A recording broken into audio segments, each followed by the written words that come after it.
ये केस नहीं, एक सफरनामा था। एक लंबे वक्त तक इस केस की जांच पड़ताल चलती रही। हमारा सामना इंसानी जज्बातों के ऐसे ऐसे पहलुओं से हुआ जिसे इस केस को इस दशक के सबसे शॉकिंग केसेस में से एक कहा जा सकता है।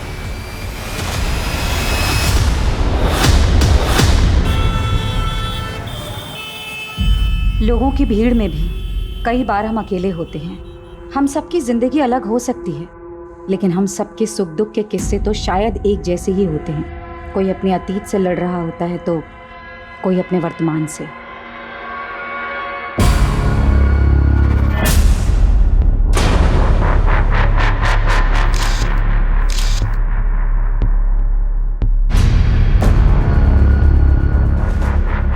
कहने को जिंदगी पल भर में नहीं बदलती, लेकिन कई बार जिंदगी का एक पल सब कुछ बदल देता है। विक्रम जी अंदर? हाँ जी अंदर है। ओके।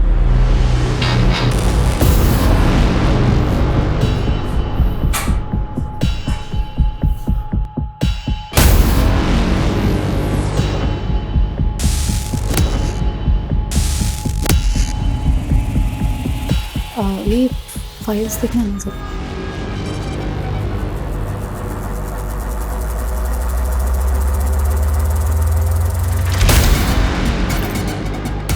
अरे आर यू ऑल राइट? जी ओके। जयंती क्या हुआ? Nothing sir. सर एक सेकेंड। सर वो आदमी कौन था? पहले कभी नहीं देखा। He is my friend. और मैंने तुम्हें देखा, तुम छुप कर हमें देख रही थी। आखिर ये चल क्या रहा है sir? Are you trying to spy on me? Yes, because Reema 3 दिन से ऑफिस नहीं आ रही है सर, और उसका फोन भी बंद आ रहा है। आखिरी बार तो आप ही के साथ थी ना? कहाँ है रीमा?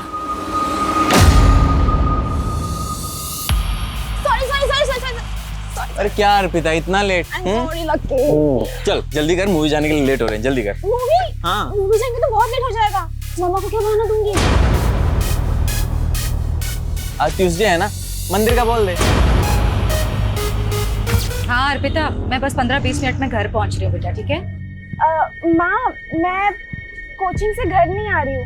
वो हाईवे वाला मंदिर है ना, वहाँ जा रही हूँ अपने फ्रेंड्स के साथ। अरे इतनी दूर जाने की क्या जरूरत थी? माँ, एग्जाम के लिए मन्नत मांगी थी। मुझे बता देती ना बेटा, मैं साथ चल देती। माँ, मन्नत बताने से पूरी थोड़ी होती है। ठीक है, संभाल के आ। भैया हाईवे वाले मंदिर पे चलो।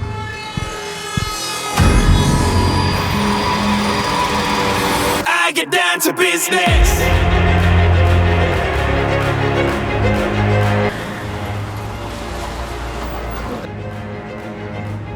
Number you have called is currently not reachable. Please try again later. Thank you. ये लड़की ना। I get down, get down.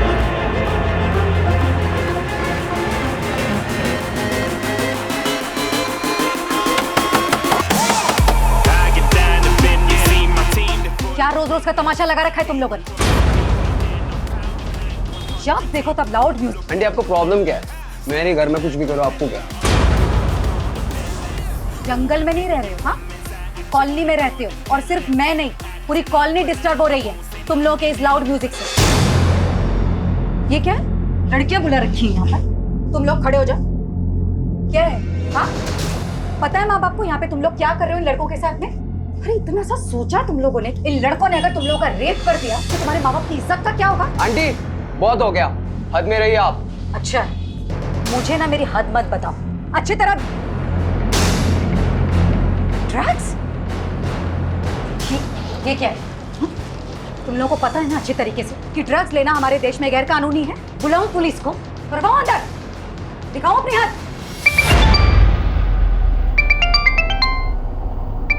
Music कम करना, समझ में आ रही है बात? हेलो, आप किधर है तू? मैं तो कब के घर पहुँच गई हूँ। इनफैक्ट आप कहाँ हो?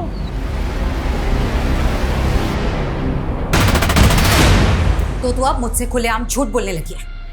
गई थी मैं तेरे कोचिंग सेंटर, वहां से पता चला कि तेरा एक लड़के के साथ चक्कर चल रहा है। ओह, तो अब आप मेरी जासूसी करने लगी? ज्यादा बकवास मत कर अर्पिता। एक तो झूठ बोलती है, ऊपर से मुझ पर इल्जाम लगा रही है। हाँ बोला झूठ, क्योंकि आप मुझे मेरी लाइफ जीने ही नहीं देती हो। हर बार पढ़ो पढ़ो पढ़ो, लेकिन अब इस उम्र में मैं अपने फ्रेंड्स के साथ घूमने नहीं जाऊंगी तो कब जाओगी? हाँ अर्पिता, लेकिन तू एक लड़के के साथ अकेली बाहर गई थी कि नहीं? बोल। हाँ गई थी, तो इसमें बुराई क्या है? बॉयफ्रेंड है वो मेरा, और ज्यादा रोक टोक की ना तो एक दिन उसके साथ भाग के चली जाऊंगी। दुनिया ठीक से देखी नहीं तूने। अर्पिता, मैं जानती हूँ कि हालातों में बड़ा किया तुझे, और आज तू शर्म नहीं आती तुझे? नहीं आती शर्म, क्योंकि बचपन से लेकर आज तक मैं बस आपकी पाबंदियां ही सहती आई हूँ, लेकिन अब और नहीं, ठीक है? अर्पिता, अर्पिता,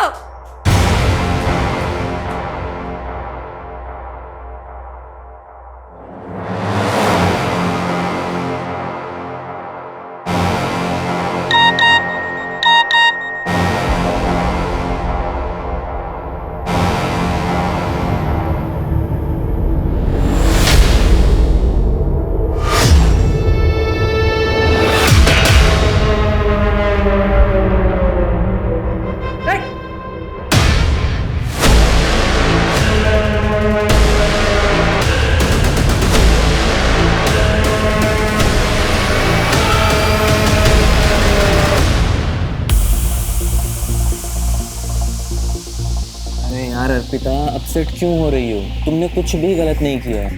यार अगर आज मेरे पापा जिंदा होते ना तो मेरे साथ ऐसा बिल्कुल नहीं होता। Let's have a drink, okay?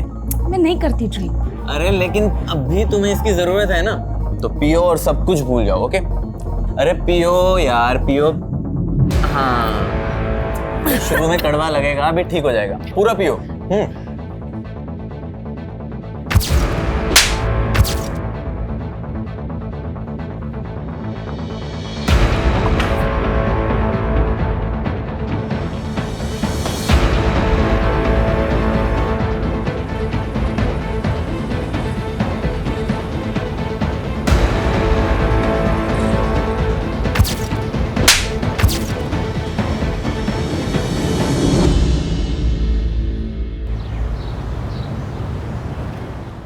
और फिर भालू ने कहा, मुझे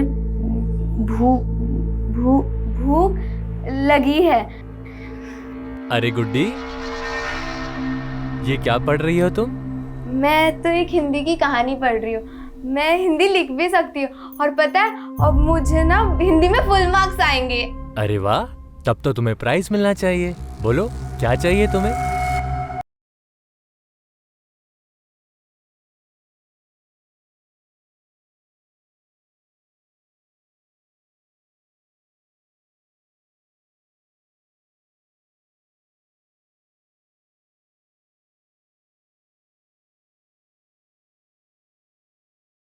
मुझे तो मून पर जाना है। अच्छा, लेकिन उसके लिए तो तुम्हें एस्ट्रोनॉट बनना पड़ेगा। लेकिन मैं एस्ट्रोनॉट कैसे बनूंगी? उसके लिए तुम्हें बस एक छोटा सा टेस्ट देना होगा। कैसा टेस्ट? देखो, मैं तुम्हारी बॉडी को चेक करूंगा, और जिसकी बॉडी में 5 तिल होते हैं ना, वो एस्ट्रोनॉट बन सकता है। तो चलो अपने तिल दिखाओ।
हटिए साइड पर हटो, चलो साइड।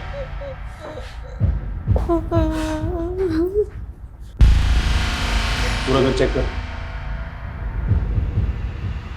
त्यागी किसी धारदार चीज से मारा गया है, मल्टीपल स्टैबिंग्स भी हैं। सर ये सब देखकर तो लग रहा है कि काफी स्ट्रगल हुआ है।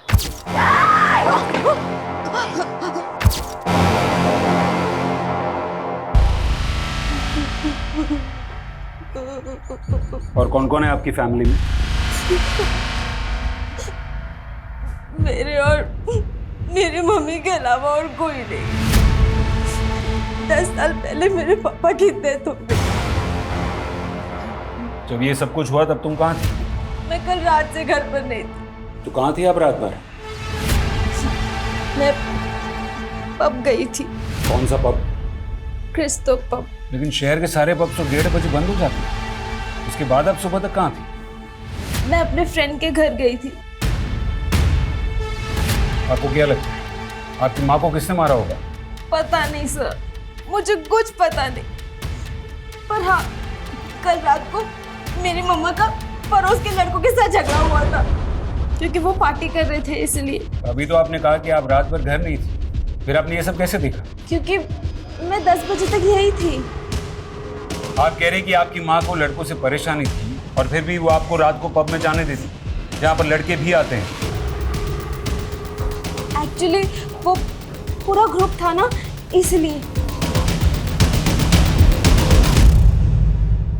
त्यागी, ये लड़की झूठ बोल रही है या कुछ तो छुपा रही है। क्रॉस चेक करो ये रात भर कहाँ थी।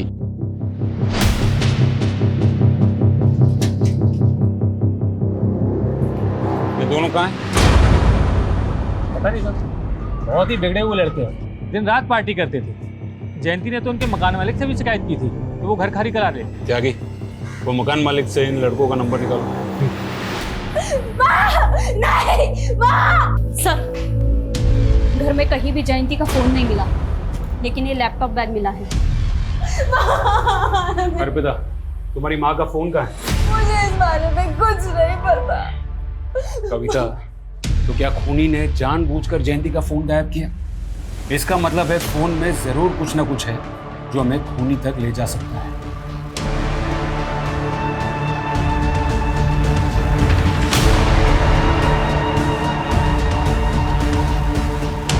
सर, लड़कों के मकान मालिक से बात हो गई है। दोनों लड़कों का नंबर मिला था, लेकिन सर दोनों का फोन स्विच ऑफ है। क्या ये हो सकता है कि वो दोनों खून करके गायब हो गए? चलो घर के अंदर घुसते हैं।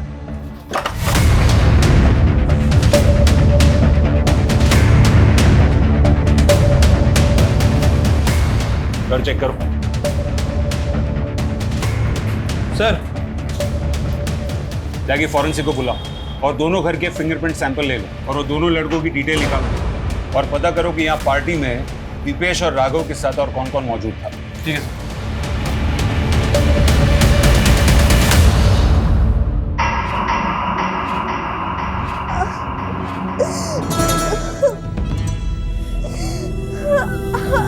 तुम्हारी बॉडी पर 5 तिल हैं। तुम पक्का एस्ट्रोनॉट बनोगी। हम रॉकेट में बैठेंगे। रॉकेट देखना है तुम्हें? गुड्डी, सो रही है बेटा? क्या हुआ? मुझे माँ की याद आ रही है, मुझे उनके पास जाना है। लेकिन गुड्डी, माँ तेरा ध्यान नहीं रख सकती, इसलिए मैं हूं ना, तेरी बड़ी बहन, तेरी माँ। क्या हुआ गुड्डी? पेट क्यों पकड़ रखा है? मेरा पेट दर्द हो रहा है। स्कूल में इसने जरूर कुछ उल्टा सीधा खाया होगा, पक्की बात है। आपको कैसे पता? आप तो ऑफिस से अभी आ रहे हैं ना? अरे पागल हो क्या तुम? इसमें पता करने वाली क्या बात है? 1 नंबर की चटोरी है ये। स्कूल के बाहर ना इसने जरूर कुछ खाया होगा, पूछो इससे। गुड्डी खाया है कि नहीं?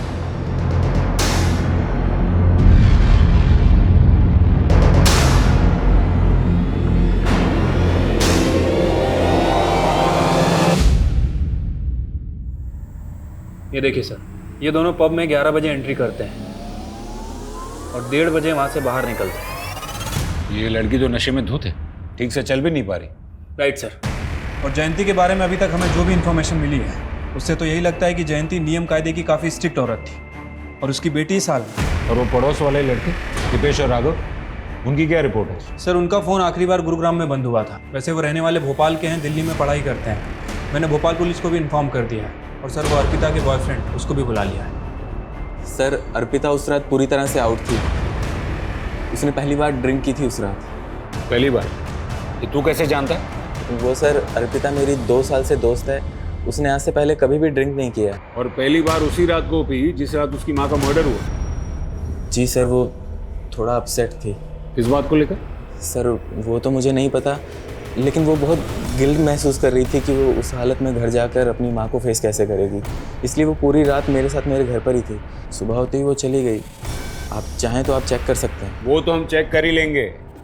और सुन, बिना परमिशन के शहर से बाहर नहीं जाना। चल।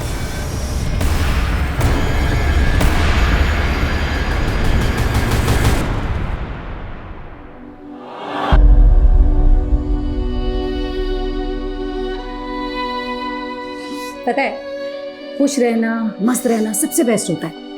क्योंकि ना कभी किसी बात पे रोना भी आए ना तो हंसकर टाल दो, सारा स्ट्रेस गायब हो जाता है और दिमाग भी शांत हो जाता है। समझी?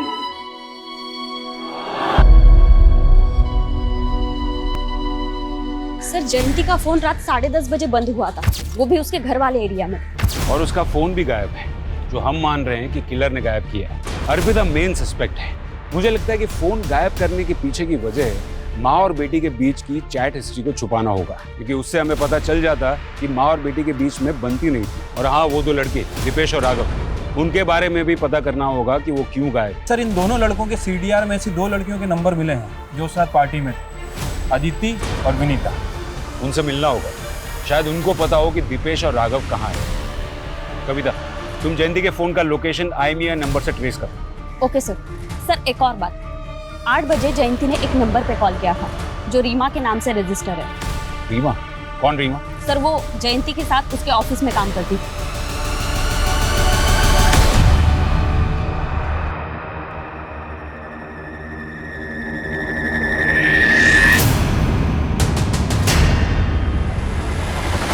क्या है? कौन हो तुम?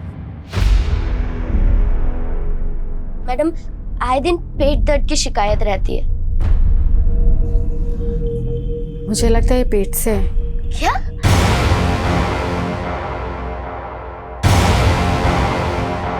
Hi ma'am, I am Suraj Sharma. I am match maker ma'am. मैं लोगों की शादियाँ करवाता हूँ। तो मैं क्या करूं? नहीं मैम, आपने मंगलसूत्र भी नहीं पहना है और मांग में सिंदूर भी नहीं है, तो ऑफकोर्स आप शादीशुदा तो नहीं होंगी ना। इससे तुम्हें क्या लेना देना? लेना देना है मैम। अगर आपने शादी नहीं की तो बच्चा कैसे पैदा कर लिया? ये क्या बकवास कर रहे हो तुम? चलो जाओ यहाँ से। मैम मेरी बात तो सुनिए। मैम मैम मैं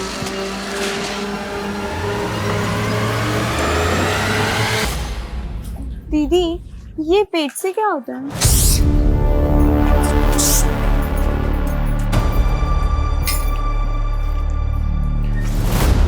कहाँ गए थे तुम लोग? गुड्डी, क्या हो गया इसको? डॉक्टर के पास गए। गुड्डी 4 महीने प्रेग्नेंट है। क्या? इतने नादान क्या बन रहे हो? तुम्हें नहीं मालूम इस घर में तुम ही एक लौते आदमी हो? सच सच बताओ, तुमने रेप किया ना मेरी बहन को? सोच भी कैसे सकती है तुम उस छोटी सी बच्ची के साथ ये सब करना?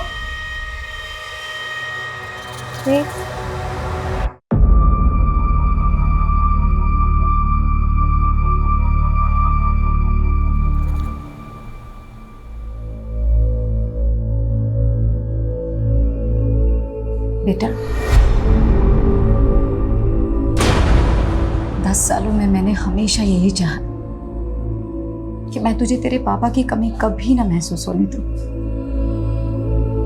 और आज भी यही कोशिश करती आ रही हूं कि तुझे दुनिया की सारी खुशियां दूं।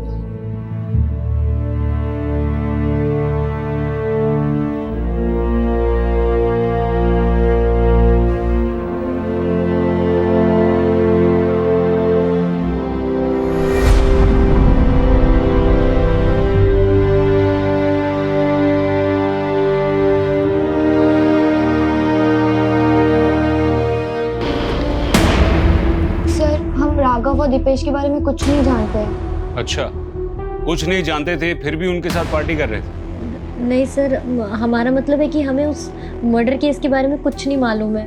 फिर तो आप लोगों को ये भी मालूम नहीं होगा कि आप लोग वहाँ ड्रग्स ले रहे थे। नहीं सर, हम ड्रग्स नहीं ले रहे थे, वो तो राघव और दीपेश ले रहे थे। अच्छा, तो ये बताओ कि जयंती को किसने मारा? सर हमें नहीं पता, हम तो बस 2 बजे तक वहाँ पे थे। लेकिन हाँ, उससे कुछ देर पहले दीपेश ड्रिंक्स का जुगाड़ करने बाहर गया था और वो वापस नहीं लौटा, तो उसको देखने के लिए राघव भी बाहर गया और फिर दोनों साथ में आ गए वापस। उठो उठो उठो, चलो चलो चलो। कहाँ जा रहा है यार? अरे आगे का सेलिब्रेशन गुरुग्राम में करते हैं ना।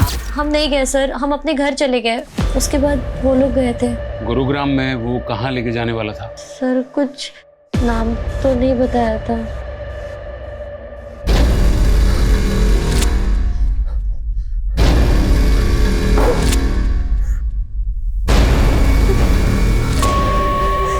क्या चाहते हो तुम?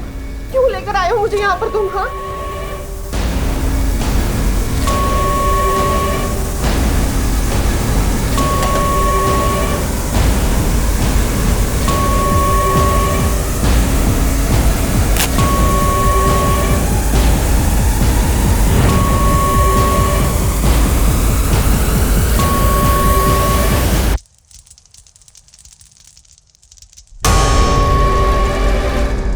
जयंती के बारे में सुनकर मुझे भी शौक लगा। बहुत ही नेक औरत थी। जयंती का ऑफिस में किसी से कोई इशू चल रहा था? I don't know. रीमा और आप? जी। जयंती ने हत्या के पहले करीब 8 बजे आपको कॉल किया था, क्या बात हुई थी? मैम एक्चुअली मेरी तबीयत खराब थी और उस दिन मैं ऑफिस भी नहीं आई थी, बस इसलिए मेरी हेल्थ के बारे में पूछ रही थी। जरूरत पड़ी तो दोबारा बात करेंगे। रीमा, मुझे पूरा अंदाजा है कि ऑफिस में तुम्हारे साथ क्या हो रहा है। सच सच बताओ, तुम्हारा बॉस तुम्हें मॉलेस्ट कर रहा है ना? जयंती प्लीज मुझे मेरे हाल पर छोड़ दो और तुम भी इस सब में मत पड़ो। अरे लेकिन क्यों ना पढ़ूं? आज तुम्हारे साथ ऐसा हो रहा है, कल किसी और ऑफिस कलीग के साथ ऐसा होगा।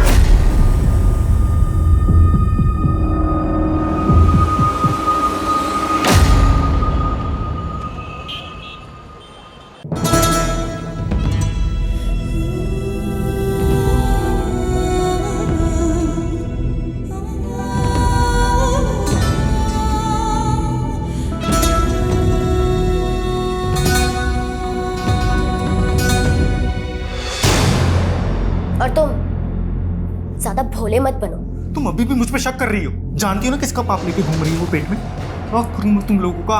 अबॉर्शन तो मैं भी करवाना चाहती थी ना अरविंद। अब डॉक्टर ने मना कर दिया तो मैं अपनी बहन को मार तो नहीं सकती ना। कम से कम जब तक उसकी डिलीवरी नहीं हो जाती चिक चिक करना बंद करो।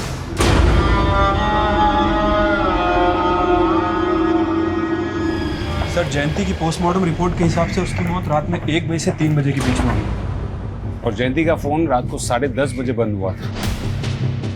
इसका मतलब है मर्डर के काफी पहले उसका फोन बंद हुआ था या फिर गायब हुआ था। दीपेश और राघव के दोस्तों के स्टेटमेंट के हिसाब से दीपेश और राघव रात को 2 बजे बाहर से अंदर आए थे और सबको जाने के लिए कहा था। क्या वो दोनों ही खून करके आए थे?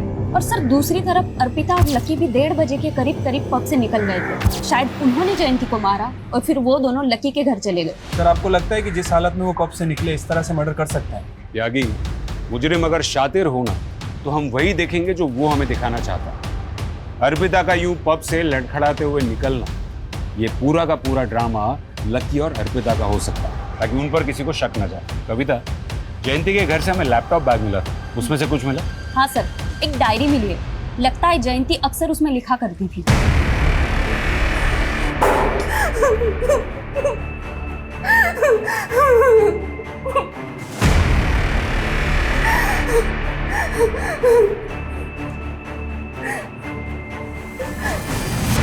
थोड़ा बादाम खाया करो।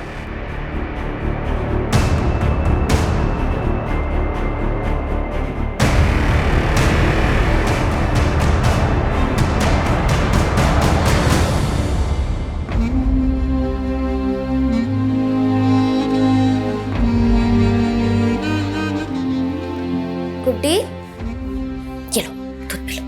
नहीं दीदी, मुझे दूध नहीं पीना, उल्टी आती है मुझे।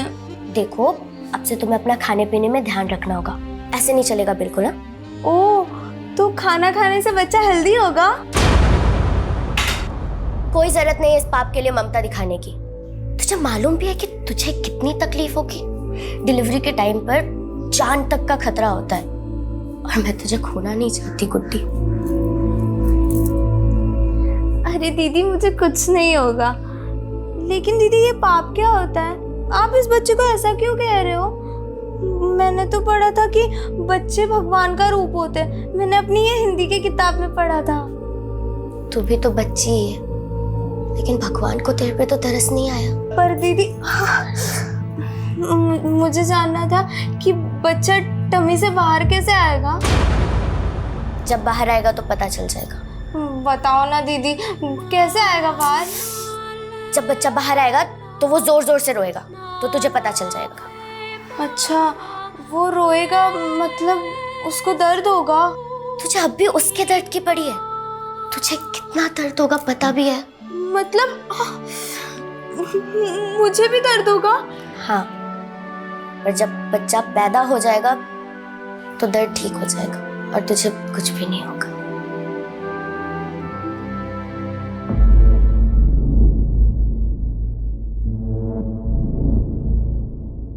जब भी 25 जून आती है तो लगता है जैसे मेरे ऊपर एक बहुत बड़ा बोझ है जिसके तले दबी जा रही हूं।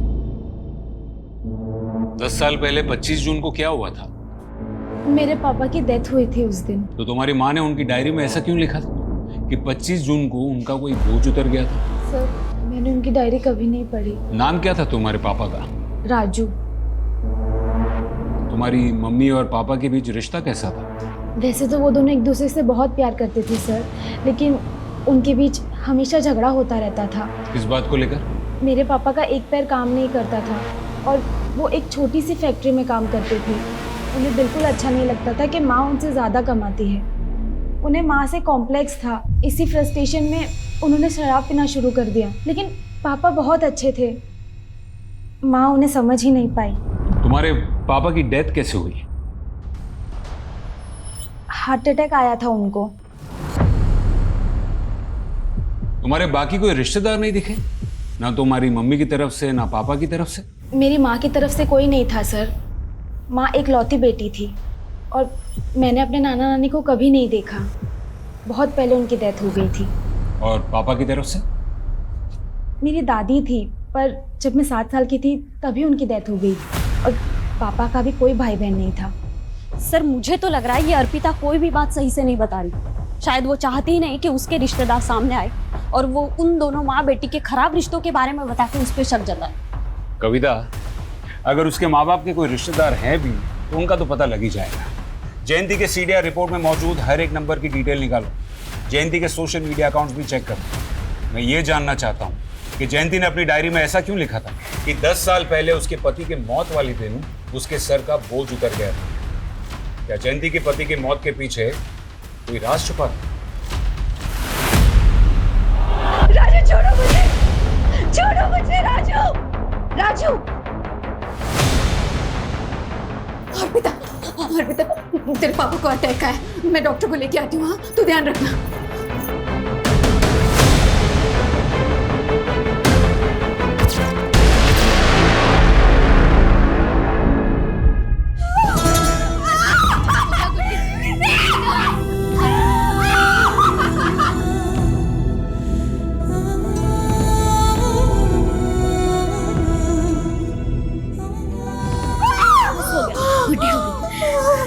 आराम मिला?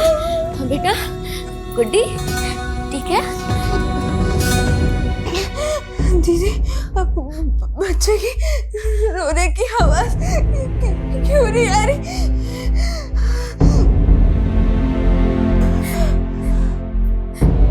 गुड्डी, गुड्डी। सर, राघव के एक दोस्त से पता चला है कि राघव और दीपेश गुरुग्राम के एक घर में है।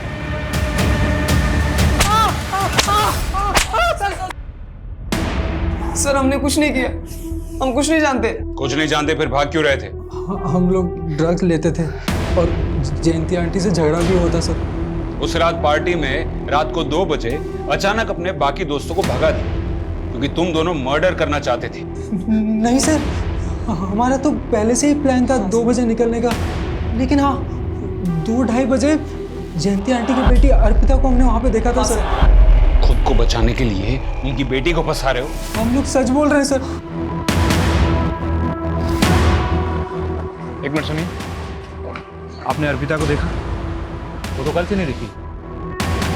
सर, अर्पिता के घर पे तो ताला लगा हुआ है। इसका मतलब है कि वो इन्वॉल्व है मर्डर में, इसलिए भाग गए। लकी कहाँ है? सर, लकी घर पे था पर मैं उसे लेकर आ रहा है। तूने कहा था कि तू उस रात अर्पिता को अपने घर पर लेकर गया था, लेकिन उसके पड़ोस में रहने वाले लड़कों ने अर्पिता को उसके घर पे जाते हुए देखा था। सर, वो लड़के झूठ बोल रहे हैं सर। सर, मुझे लगता है कि उन लड़कों ने ही अर्पिता को कहीं गायब किया है ताकि वो आपसे ये झूठ बोल सके। सर, आप मेरी बात पे यकीन कीजिए सर। त्यागी, ना तो हम ये दीपेश और राघव का भरोसा कर सकते हैं और ना ही लकी। राइट सर, अर्पिता ही हमारी प्राइम सस्पेक्ट है, लेकिन अभी तक वो गायब है सर। ये अर्पिता का फोटो सर्कुलेट करो। ठीक है सर। सर, वो जयंती का पीएम होने के बाद हमने सोचा था कि उसकी बॉडी किसी रिश्तेदार को हैंडओवर कर देंगे, लेकिन सर उसकी बेटी ही प्राइम सस्पेक्ट निकली और कोई दूसरे रिश्तेदार का कुछ पता नहीं चल रहा है। तो क्या करें, मॉर्ग वालों को कहें अंतिम संस्कार करने के लिए, और कर भी क्या सकते। लेकिन त्यागी, हमें जयंती के कातिल को जल्द से जल्द ढूंढना होगा, फिर चाहे वो उसकी बेटी हो या फिर कोई और। मैं बेटी हूँ, बीवी हूँ, बहू हूँ, माँ हूँ, लेकिन सबसे पहले मैं क्या थी और सबसे आखिर में मैं कौन हूँ? मैं सिर्फ औरत हूँ। औरत होना मेरा स्वाभिमान है, और जब जब मेरे स्वाभिमान को ठेस लगी है मैंने खुद को संभाला है, क्योंकि मैं सहनशील भी हूँ।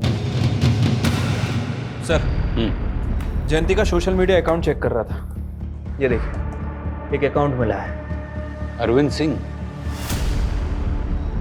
सर, जयंती इस अकाउंट को काफ़ी फॉलो करती थी। इनफैक्ट इसके बहुत सारे पोस्ट को लाइक भी किया है। ये देखिए, मुझे लगता है कि इसका और जयंती का कोई कनेक्शन है। आगरा का ही रहने वाला है। बेचारी गुड्डी। गुड्डी? जी हाँ, हम जयंती को प्यार से गुड्डी ही बुलाते थे।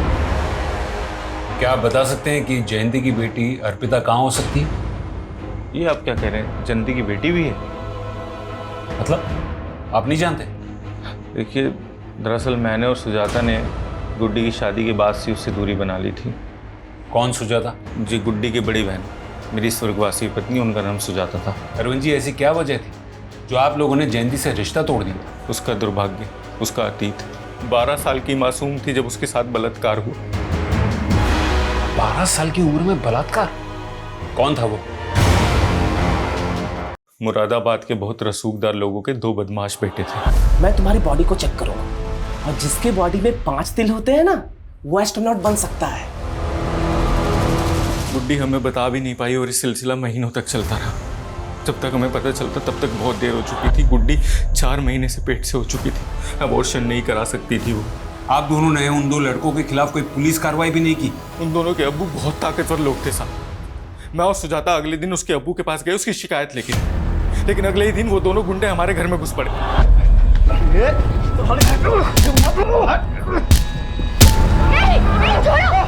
अगर पुलिस के पास जाने का सोचा भी ना, तो वो अंजाम होगा तुम लोग का जो तुम लोग सपनों में भी नहीं सोच सकते। रातों रात हम घर छोड़ के भागे और एक दूसरे शहर में किराए के मकान पे रहने लगे। वहीं पे गुड्डी ने एक बच्चे को जन्म दिया और फिर उसने वहीं पे शादी कर ली। लेकिन क्या मालूम सर, उसकी ज़िंदगी पे उसका अतीत भारी पड़ गया। मतलब आप ये कहना चाह रहे हैं कि उन्हीं 2 लड़कों ने जयंती का खून किया है जिन्होंने बचपन में उसका रेप किया था? रिजवान शेख नाम है उसका, दिल्ली में मशाल पार्टी का नेता है। और वो दूसरा है ना, परवेज अंसारी नाम है उसका। सर, वो भी अभी दिल्ली में ही रह रहे हैं। आपके पास गुड्डी की बचपन की फोटो है? सब वो होगी तो सही, लेकिन एक बार मुझे ढूंढना पड़ेगा। हाँ कविता, बोलो। सर, जयंती के फोन का IMEI नंबर ट्रेस हुआ था। सर, हमें वो फोन एक कचरा बिनने वाले के पास मिला। जयंती के फोन का सारा डेटा रिट्रीव करो। Okay sir.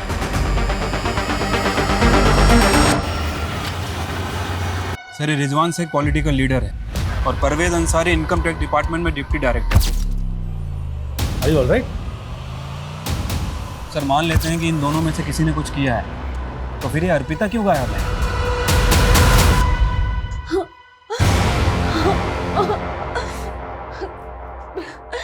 प्लीज छोड़ो मुझे। ये देखिए सर, ये जयंती के पड़ोसी का वीडियो है जो जयंती के मोबाइल से मिला।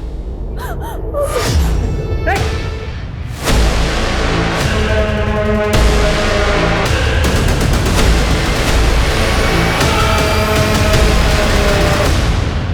ये बात सच है कि मैं अपनी बीवी को कभी कभी मारता था, पर मैंने जयंती का खून नहीं किया सर।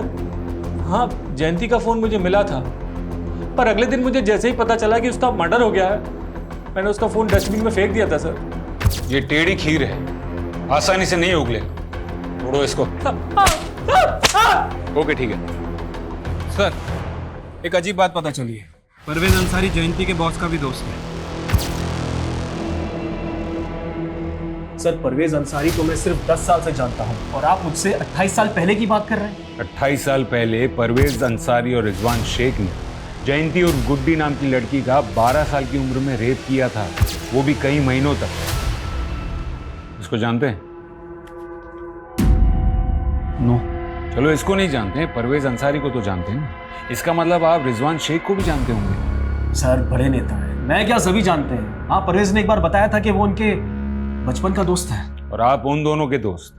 इसका ये मतलब है कि जयंती के मर्डर में उन दोनों के साथ आप भी इन्वॉल्व हैं। सर, क्या कुछ का कुछ बोलते चले जा रहे हैं? कोई सबूत है आपके पास? जल्दी दिखा देंगे। कौन है ये? आपके मुरादाबाद की है, गुड्डी उर्फ जयंती। इसके जीजा जी का कहना है कि 28 साल पहले आपने इसका रेप किया था। इंस्पेक्टर, क्या तू जानता नहीं एक ईमानदार नेता के छवि पे दाग लगाने का हर्ष क्या होता है? 2 मिनट नहीं लगेंगे, सस्पेंड हो जाओगे। सर, हम तो ईमानदारी से अपना काम कर रहे हैं और वो कहते हैं ना कि भले ही देर लग जाए लेकिन सच की जीत जरूर होती है। जय हिंद। सर, माना कि ये दोनों बहुत शातिर हैं, लेकिन कहीं ऐसा तो नहीं कि जयंती के मर्डर को हम 28 साल पुराने वाले केस से जोड़ के गलती कर रहे हैं? मैं जानता हूँ जयंती के मर्डर में उसकी बेटी समेत और भी सस्पेक्ट्स हैं, लेकिन जो गुड्डी के साथ 12 साल की उम्र में हुआ, तो एक पुलिस ऑफिसर के नाते ये मेरा फर्ज बनता है कि मैं उस केस को भी सही अंजाम दूँ। त्यागी, जयंती ने आखिरी बार रीमा को कॉल किया था, जो उसके साथ उसकी ऑफिस में काम करती थी। ये रीमा से जयंती के बॉस के बारे में दोबारा बात करो, शायद कोई क्लू मिल जाए। ठीक है सर। सर, एक अजीब चीज पता चली। पिछले 2 महीनों में 3 जयंती नाम की औरतें दिल्ली से अबडक्ट हुई। पिछले 2 महीनों में 3 जयंती नाम की औरतें दिल्ली से अबडक्ट हुई। क्या कह रही हो? हाँ सर, ये देखिए, जयंती सिन्हा, जयंती मलिक और जयंती कपूर। सर, ये तीनों अबडक्शन एक हफ्ते के फासले पर हुए हैं। और सर, हमारे यहाँ जयंती चौहान का मर्डर हुआ है। ये तीनों औरतों के साथ क्या हुआ? सर, तीनों किडनैपर के चंगुल से निकल आए, तीनों जिंदा है। सर, इन्होंने किडनैपर का एक स्केच भी बनवाया है, ये देखिए।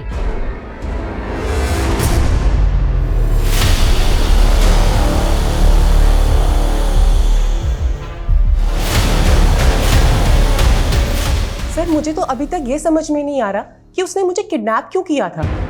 उसने मेरी फैमिली को फिरौती के लिए कोई कॉल भी नहीं किया और इसके बाद अचानक से उसने मुझे छोड़ दिया। तो उस दौरान उन लोगों ने आपके साथ किया क्या? यही है क्या? नहीं, मुझे नहीं लगता। ये क्या कर रहे हो तुम?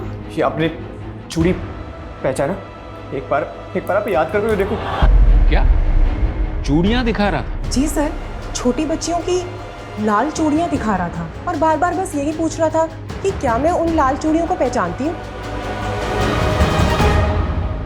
जयंती जी, वो आपको कहाँ लेके गया था? सर, मैंने पुलिस को पहले भी बताया है, उसने मुझे आंखों पे पट्टी बांधकर किडनैप किया था और आंखों पे पट्टी बांधकर ही उसने मुझे जंगल में छोड़ दिया।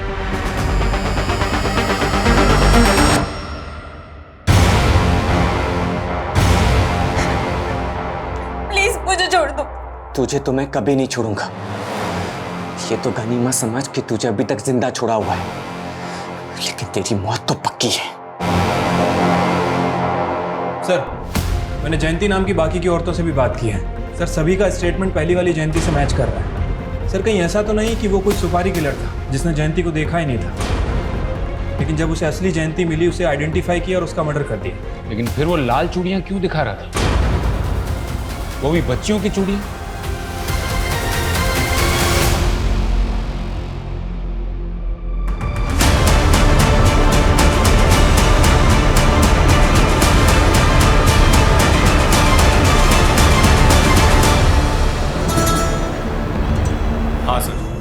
बचपन में गुड्डी हमेशा लाल चूड़ियाँ पहना करती थी। उसे लाल चूड़ियाँ बहुत पसंद थी, लेकिन जब दानिश भाई के घर से हम निकले थे तो उसकी चूड़ियाँ वहीं छूट गई थी।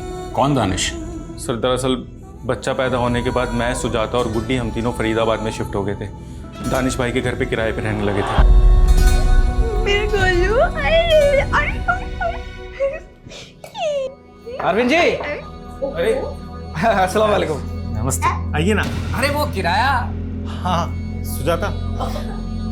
अरे कितना प्यारा बच्चा है, माशाल्लाह माशाल्लाह। कितनी उम्र है बच्चे की?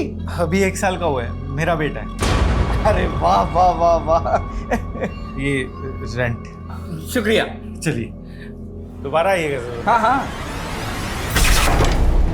जीजू, आपने ऐसा क्यों कहा कि ये आपका बेटा है? ये तो मेरा बेटा है ना। गुड्डी, तुझे कितने बार समझाया ना कि तू बिना शादी किए माँ बनी है, और वो भी इतनी सी उम्र में। भूल से भी किसी को ये मत कहना कि ये तेरा बेटा है, समझी?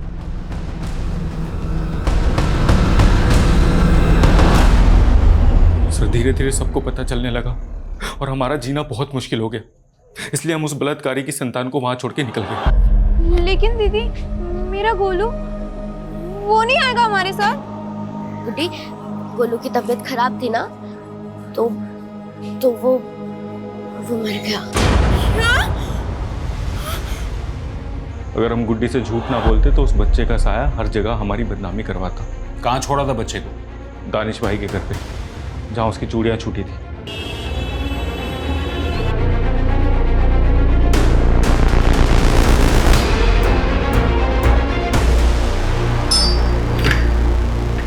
दानिश जी, आप? दिल्ली पुलिस। दिल्ली? आप कैसे आप कहाँ?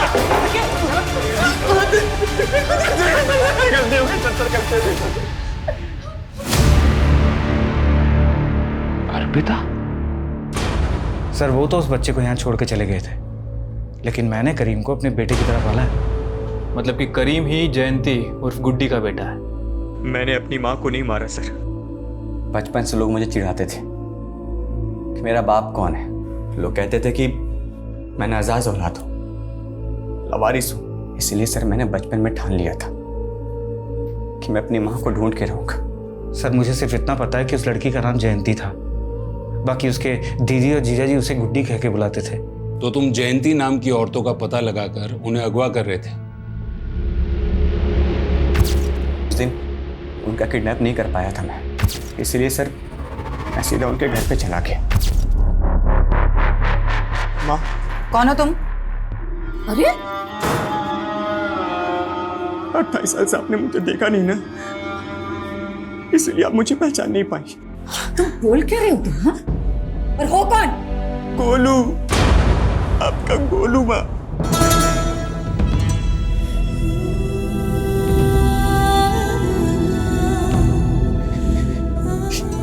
ये आपकी चूड़ी दानिश अबू ने दी है।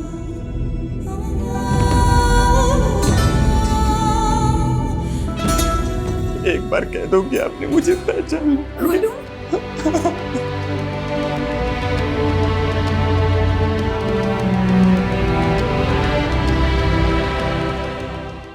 तो मारा क्यों?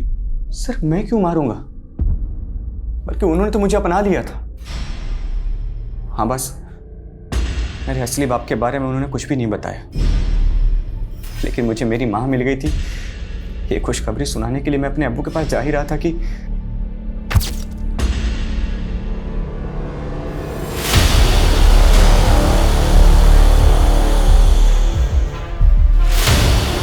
अर्पिता,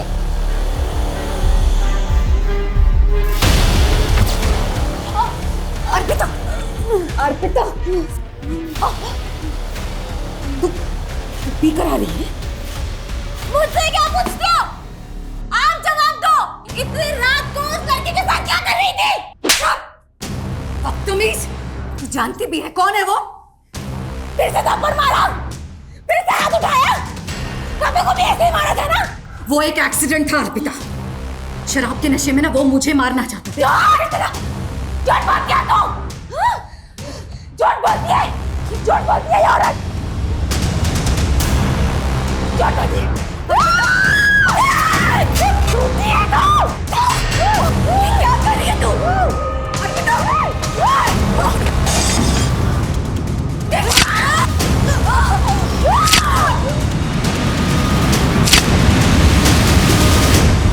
त्यागी जानता था ना कि मर्डर तुमने किया है। हाँ सर, वो मुझसे प्यार करता था। मुझसे बहुत बड़ी भूल हो गई सर। मुझे नहीं पता था कि मेरी माँ बचपन से इतना सब सहती आ रही है। इतने सालों से मैं अपनी माँ के लिए वेट कर रहा था सर,